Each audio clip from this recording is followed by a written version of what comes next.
세종대왕이 위대한 이유는 백성을 위해서 글자를 만들어야겠다는 생각으로 직접 훈민정음을 만드셨다는 점입니다.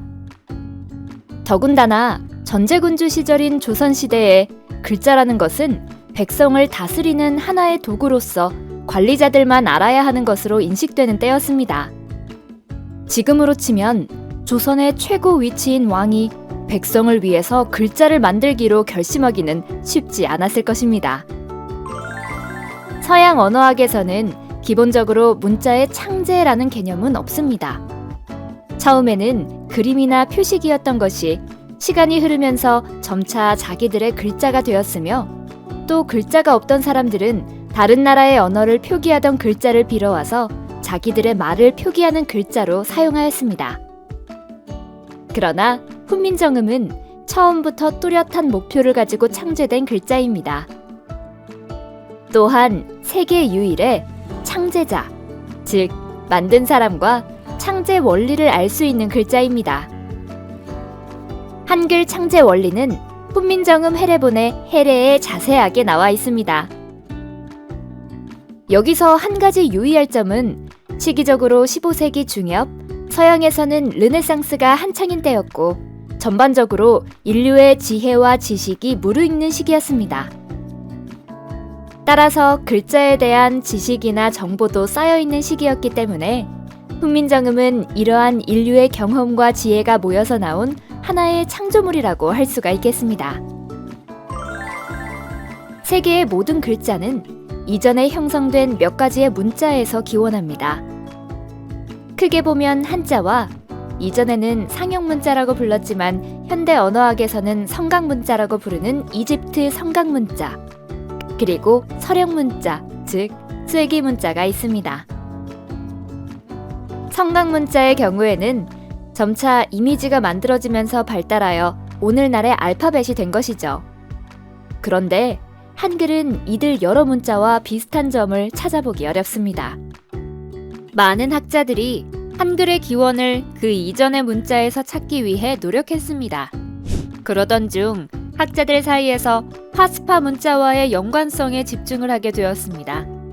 파스파 문자는 팍파 문자라고도 합니다.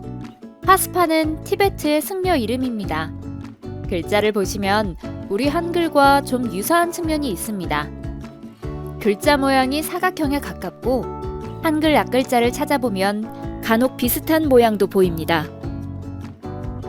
그래서 파스파 문자를 모방해서 한글이 나왔을 거다라는 이야기를 하는 학자들이 있지만 그것은 잘못된 견해입니다. 미국 컬럼비아 대학 한국학 명예교수인 레디아드 교수의 박사학위 논문을 많이 인용하는데, 레디아드 교수는 그의 학위 논문에서 한글은 파스파 문자가 전혀 가지고 있지 않은 것을 가지고 있다. 한글은 독창적인 것이다 라고 얘기했습니다. 그럼에도 불구하고 이런 논란들이 최근까지 이어지고 있습니다만 한글은 독창적인 것입니다. 심지어 레디아드 교수는 이후에 누군가가 이 한글이 파스파 문자와 같다고 이야기하는 그런 경우가 또 있을 것이라는 예언까지 해놓았습니다. 훈민정음 창제의 철학적 배경은 그 당시의 주류 철학이었던 성리학입니다. 언어학적 배경은 중국의 성운학, 즉 소리를 분류하는 학문이었으며 더 멀리는 인도의 음성학에서 온 것입니다. 그리고 문자론적 배경으로는 몽골자나 위구르자 등 음소문자 계통에 속하는 문자를 참고하였습니다. 또한 사회적 배경으로는 세종의 애민정신과 국민계몽이 있었습니다. 한글 창제의 원리는 발음기관 상형과 가획입니다. 상형은 우리 몸의 발음기관, 즉 혀의 모양을 본떴다라는 점입니다. 예를 들어 기역 소리는 혀의 뿌리를 목구멍에 대는 소리로 가라고 발음할 때 혀의 모양을 형상화한 것이 기역입니다. 그 다음에 시옷자 같은 것은 이의 모양을 본뜬 것이라고 합니다. 이렇게 상형을 통해서 기본 5글자를 만듭니다.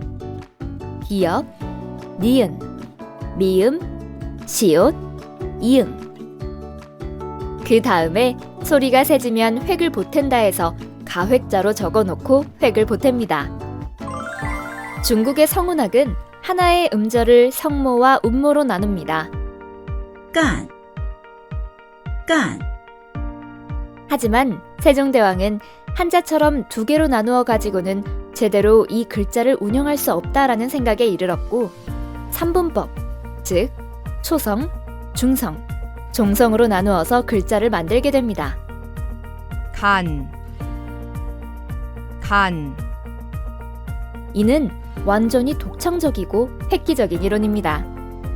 현대 언어학에서도 초성, 중성, 종성으로 나뉘는 방식을 쓰고 있는데, 세종대왕은 이미 15세기에 삼분법을 택했던 것입니다. 그리고 자음과 모음을 동시에 만들었습니다. 우리에게는 이미 익숙해져 있기 때문에 자음과 모음을 동시에 만드는 것이 당연한 듯 보이지만, 세계 언어학, 문자학에 보면 최초의 음소 문자는 자음만 쓰는 방식이었습니다. 자음만으로도 문맥을 알 수 있기 때문에 문자가 사용된 초기에는 모음의 중요성을 느끼지 못했습니다. 그런데 그리스 사람들이 페니키아 문자를 가져왔으면서 모음을 만들었습니다. 왜 그랬을까요? 글자를 사용하다 보니 자음만으로 불편하니까 결국 필요에 의해 나중에 모음을 만든 것입니다. 그런데 세종대왕은 처음부터 자음과 모음을 동시에 만들었고 바로 조합을 한 것입니다. 그리고 초성, 중성, 종성을 합치면 하나의 글자가 된다고 하는 내용을 합자해에 자세하게 설명해 놓았습니다. 모음자는 천지인을 본뜬 세 글자, 아래아, 이를 기본으로 하며 이 글자를 조합하여 모든 모음자를 만들었습니다. 그런데 그 글자를 만들 때는 모음 조화 현상을 고려해서 양모음에 해당하는 경우는 오른쪽 위쪽에 찍고 음모음에 해당하는 경우는 왼쪽 아래쪽에 찍어서 글자를 만들었습니다. 훈민정음 해례본의 내용을 보면 양모음, 음모음이라고 하지 않고 설축모음, 설소축, 설불축 같은 어려운 용어를 썼는데, 이것은 아주 독창적인 것으로 당시의 언어를 제대로 잘 이해하고 만들었다는 증거입니다.